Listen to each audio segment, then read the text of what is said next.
I'm Moira. I'm Rachel. And I'm Alicia, and we're going to be talking about blood loss anemia. I had a 97-year-old female who was admitted to the ER with a diagnosis of low blood count. Her H&H was 7.9 and 23%.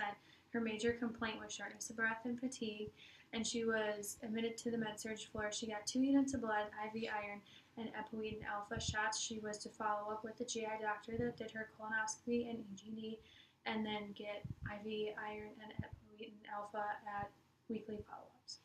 And then, I had a 55-year-old female who was admitted to the ED with shortness of breath and a pulse ox of 88%. Her H&H upon admission was 7.4 and 28. And then her signs and symptoms were the fatigue, shortness of breath, and then she had blood coming from her ostomy bag. And then for treatment, she was going to get a unit of blood, and then for follow-up, she was going to be at a 24-hour continuous rehab for continuous monitoring. My patient was a 57-year-old male who was in for a pelvic exoneration because he had stage 4 colon cancer and had also noticed blood in his ostomy bag. His H&H were 7.1 and 23%. Signs and symptoms besides the blood in the ostomy bag, he also had pallor, fatigue, tachycardia, and treatment he was being given PO iron and fluids, being monitored with daily labs. For follow-up, there was a possible complication from surgery, so he was going to stay in the hospital for a while and see how that went. In regards to pathophysiology, this kind of anemia is different than the other kinds in that it is not related to decreased red blood cell production or increased red blood cell destruction. Instead, it's caused by loss of blood. So trauma, surgery, or other disease processes can disrupt vascular integrity and cause the loss of blood. When blood is lost, then the low number of red blood cells causes a decreased oxygen-carrying capacity.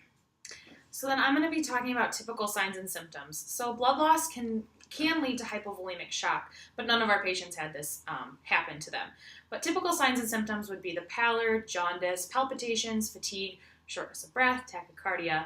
And we talked about some of these earlier with Alicia's patient having the shortness of breath and fatigue, mine with shortness of breath, and Mo's with tachycardia and pallor. And so then as the blood loss increases, you can see the blood pressure, central venous pressure, and cardiac output decrease. And then you can also have a rapid thready pulse and cold, clammy skin. So that's just important to be watching for all of those things, especially as a nurse, so that we can kind of correct those as they might occur. Appropriate nursing interventions include replacing the fluid volume with IV fluids, watching for fluid overload and crackles in the lungs, identifying a source of bleeding and stopping the blood loss if possible, transfusing red blood cells, watching for reactions such as chills, hives, flank pain, and administering oxygen therapy if they need it, but be watching for dry mucosa in the nares, and then administering supplemental iron or erythropoietin, which all of our patients were on. And then with that, you need to monitor for constipation and GI upset, and then also be watching for signs and symptoms of shock. As for patient education and teaching needs, we wanted to tell our patients to report the signs and symptoms of anemia and when to seek health care. For example, Rachel and my patient both knew about the blood in the stool, but also to report unexplained weakness or fatigue, pallor, or shortness of breath. We also want to tell them about taking their iron supplement 1 hour before meals with orange juice so that there's better absorption, and then if they do have upset, they can take it with their meals. We also want them to be careful when they're getting up and moving around because they're fatigued and weak, and also we can give them a list of iron-rich foods so that they can take it home. Goals for our patients would be that they could teach these back to us and that they would be able to tell us the signs and symptoms of anemia. So we found a journal article about restricting red blood cells transfusions. And traditionally we've been using blood transfusions to get a patient's hemoglobin back up to like 10. But now we are trying, in this study, to try and get the hemoglobin to around 7. And patient outcomes are improved when doing this. Infections also been reduced and healthcare costs have also been reduced. And this has been proven effective in critically ill septic patients and those patients with a cardiac disease, GI bleeds, or those who have even suffered for traumatic injury. So this would be really cool to use in our practice too.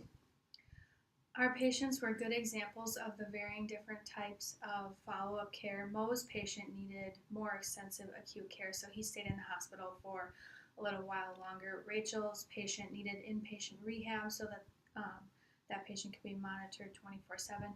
And my patient was able to go home with outpatient services at a clinic. All of these patients and any patient that has anemia should be referred to a dietitian and home health care services if they have meds or anything like that they need help with at home. My patient, specifically, a goal for her would be to not need to go to the clinic for the epoetin alpha shots so that she could administer them herself and be independent at home. So we hope that you learned something about blood loss and anemia. Yeah.